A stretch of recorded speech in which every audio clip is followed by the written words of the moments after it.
the Kill Count, where we tally up the victims in all our favorite horror movies. I'm James A. Janice, and today we're looking at Ring, a Japanese film released in 1998, sometimes called Ringu. Ring is based on Koji Suzuki's 1991 novel of the same name. It follows a journalist's investigation into a cursed videotape, which is said to kill anyone who watches it after 7 days. Like the novel, the film plays out much like a procedural, with the characters following clues and uncovering facts about the tape's tragic history. At the time of Ring's release in Japan, American horror was dominated by Scream-inspired teen-targeted slashers. Ring, and its 2002 American remake by Gore Verbinski, popularized remakes of J-horror and other Asian imports. These supernatural, often PG-13 films briefly dominated early aughts horror until they were superseded by torture porn thanks to Saw and Hostel. Regardless of how brief the Asian horror remake boom was, it's hard to overstate the importance of Ring. It's been referenced and parodied to high heaven in everything from Scary Movie to Family Guy. This thing has got sequels, prequels, 3D sequels with their own 3D sequels,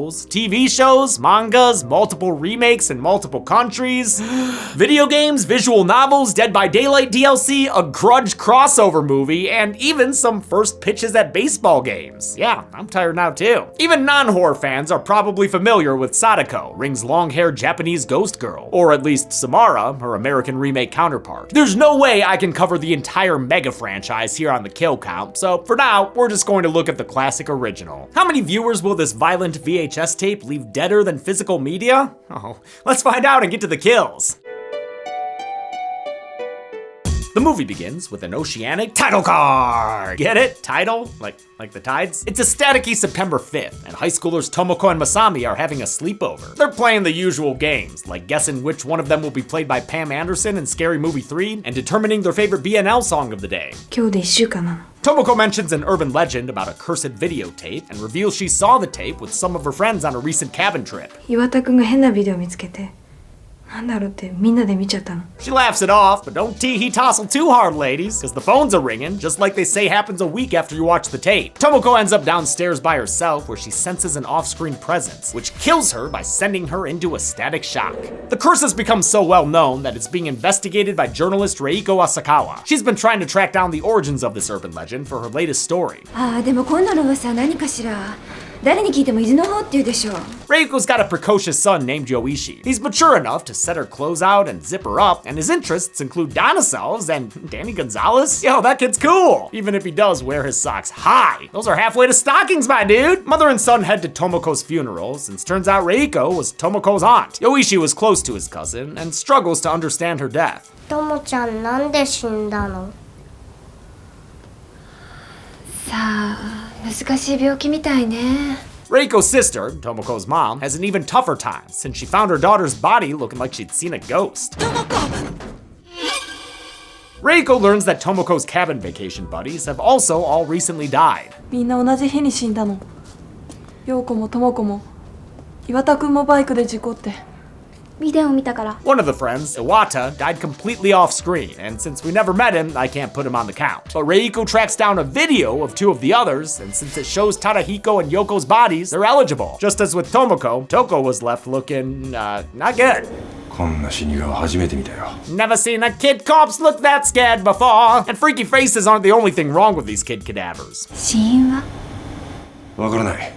突然の心臓停止ってことしか。 Reiko pokes around and finds a receipt for an Adobe subscription? Oh, no, this is from a photo development place, since Tomoko had been taking pictures on her cabin trip. Reiko picks the pics up and discovers a group shot that's been marred by ghost exposure. Ooh! She also learns the cabin was in Izu, a peninsula off the coast of Honshu, Japan. This isn't the first time she's heard about Izu in relation to the tape. 私が聞いたのは伊豆の方の地方局とか。 Reiko heads to Izu and tracks down the cabin the teens were staying at. Ah, B4 must stand for Blurry 4. She goes to the campground office where they have a videotape shelf. Amidst the diehards and Indiana Joneses, she spots a suspiciously unmarked tape. お客さんの忘れ物かな。 Like any good horror protagonist, Reiko immediately watches the cursed death tape. It's plenty creepy, and also would probably get a passing grade in an experimental film class. There's garbled text, a hairbrush and mirror lady, some shots of whatever's happening here. It's pretty cerebral. You might not get it. The video ends on a shot of an empty well before the tape cuts to static. An unsettled Reiko sees a ghostly reflection before receiving a haunted house call, confirming the legend's veracity. I was surprised to see that, unlike in the American version, the characters never hear a voice on the other end of the phone. Instead, Reiko is left talking to herself. 1週間。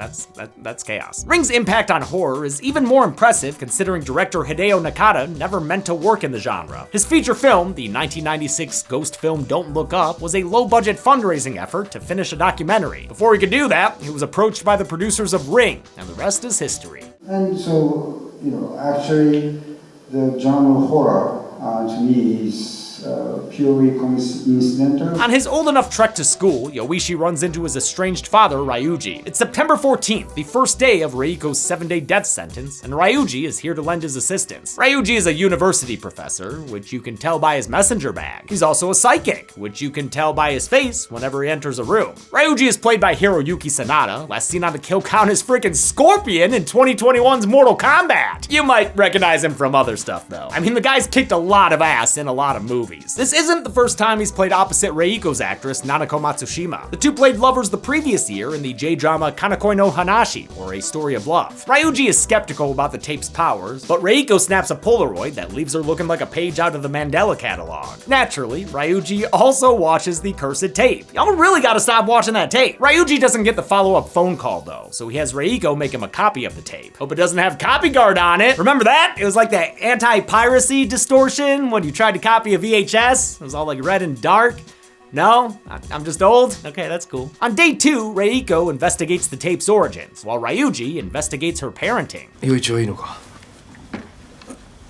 あの子は慣れてるから。 Reiko and Ryuji's marital strife was an invention by Ring screenwriter Hiroshi Takahashi. In the novel, Ryuji is an old high school friend of male protagonist Kazuyuki Asakawa. Other differences including updating the protagonist's profession from a newspaper reporter to a TV journalist, and giving Reiko a son instead of a daughter. A more book-accurate TV movie adaptation, Ring Kazenban, actually came out 3 years earlier, but it was much lower budget and much hornier, depicting Sadako as a naked ghost lady. While going through the tape frame by frame, Ryuji notices a figure referred to by fans as the Towel Man. Slowing down the audio allows Ryuji to make out some speech, and the guy ain't telling them not to forget their towels. 証文ばかり Towel Man spitting fantasy verses. Ryuji finds out the witchy verse originates from Oshima, a volcanic island near Izu. Reiko wants to go investigate, but Ryuji wants her to spend time with her son before it's too late. She takes his advice and spends her 4th day fishing with Yoichi and her father. They don't catch any fish, but they catch a hell of a problem when Reiko wakes up to find Yoichi watching the tape. Parents, you gotta monitor what your kids are watching, man. First it's Blippi, and next thing you know, it's cursed tapes. And I don't even know which one is worse. Fuck Blippi. Yoichi reveals that he brought the tape here from home after some paranormal prompting from his cousin. ともちゃんが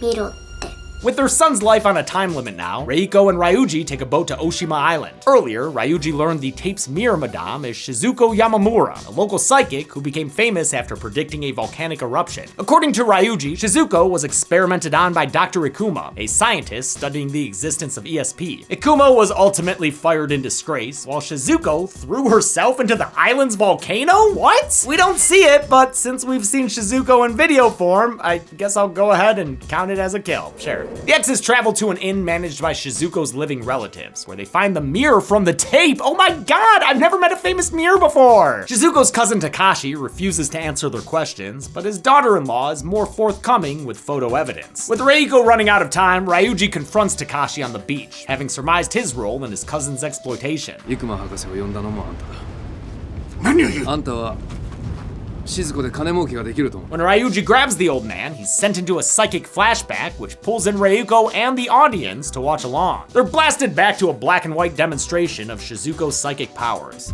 Take 2. One rowdy journalist accuses her of fraud, but suddenly drops dead with a face just like Tomoko's and her friends. Shizuko isn't to blame though. It was her haircut-hating daughter Sadako, whose powers surpassed even those of her mother. 念じるだけで人が殺せるのかあいつは化け物だ The pair realize Dr. Ikuma must have taken Sadako away after her mother's death. Reiko remembers the phone only rang at the slumber party cabin in Izu and deduces it's the origin point of the curse. They arrive back in Izu on Ryuko's 7th and final day and waits no time driving back to the cabin. Underneath the building, the pair discovers the well seen at the end of the tape. Touching it pulls Reiko into another monochromatic memory, this time of Ikuma killing Sadako via head bashing before throwing her body down the well. In a noteworthy scene, Ryuji descends into the depths. On his way, he finds what he, Buffalo, believes to be Sadako's fingernails. 貞子は生きてたんだ嫌がろうとして。 He and Ryuko work together to bail water out of the well, but looks like she's been skipping arm day and can't keep up with the pace. With 1 hour left until Stephen Page starts a call-in, Ryuko puts on her well-bottomed jeans so she can see things from Sadako's point of view. With a haunted helping hand, Ryuko panhandles Sadako's corpse, which cracks open into a bastard skelly. What was that a good thing? I guess so, since Ryuko's 7-day deadline passes without consequence, leading her to believe the curse has been lifted. Seemingly at peace, Ryuko and Ryuji return to their respective homes. However, while grading papers, Ryuji's TV suddenly starts playing reruns of the Wishing Well Network. Turns out the curse hasn't been lifted for him, and Ryuji is treated to an extended cut of the tape. In it, Sadako crawls out of the well and starts creeping towards the camera. To achieve Sadako's unnatural walk, Kabuki actress Rai Ino was filmed walking backwards in a jerky motion. The footage was then played in reverse for the final film. Director Nakata took a lot of inspiration from Kabuki theater, particularly the play Yatsuya Kaden, widely considered one of Japan's most famous ghost stories. Ryuji attempts to warn Reiko, but is stunned into silence when Sadako busts through the fourth wall and into his living room. Damn, and she need a manicure. Unlike with her eventual American counterpart, Sadako's face is never shown. That hair don't part. Most we see is a single eye, wide and evil. But that's still enough to kill Ryuji in photo-negative form. The whole ordeal is overheard by Reiko, who rushes to Ryuji's building only to find that his body's already been taken away. While poking around his apartment, Reiko's given a clue by Ryuji's towel-faced ghost. Oh, he's Towel Man back. What's up, Towel Man? What? Do you need $1? Oh, no, he was indicating towards the copied videotape. 私がしてあなたがしなかったことダビングして見せた Reiko realizes this curse works by chain email rules. The only way to spare yourself is to pass a copy of the tape on to someone else. Desperate to save Yoichi, Reiko decides to sacrifice her father's life in exchange for her son's. お願いがあるの陽一のためなの Reiko speeds off to spread the good word of Sadako, and the movie ends with a fade to black and white. How many kills did Sadako get to help ring in the new year? Let's find out and get to the numbers. Except, wait a minute, in Japan they drive on the other side of the road, so should I go that way for the numbers? Huh. If only someone could help me figure out. Whoa! Oh, hey Towel Man, what's up? Oh, it's that way? You sure? All right, thank you. Helpful guy. Wonder who he is.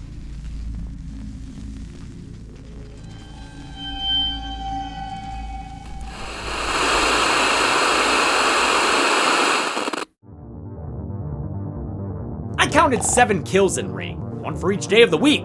There were 4 female victims and 3 male victims, giving us this ring-shaped pie chart, which is actually a first for the show. We've had 19 other kill counts with 7 kills before, but none with this gender breakdown until now. With a runtime of 95 minutes, Ring had a kill on average every 13.57 minutes. I'll give the golden chainsaw for coolest kill to Ryuji. It's a shocking way to end the movie, and the image of Sadako climbing out of the TV is one of the most iconic in horror history. The machete for lamest kill will go to Tadahiko and Yoko, who died in car and off screen. And that's it! Ring was released in 1998 and set off the early 2000s gold rush for foreign language horror remakes. That's it for us here on the Kill Count in 2023, but I'll see you bright and shining in the new year next Friday with Orphan First Kill.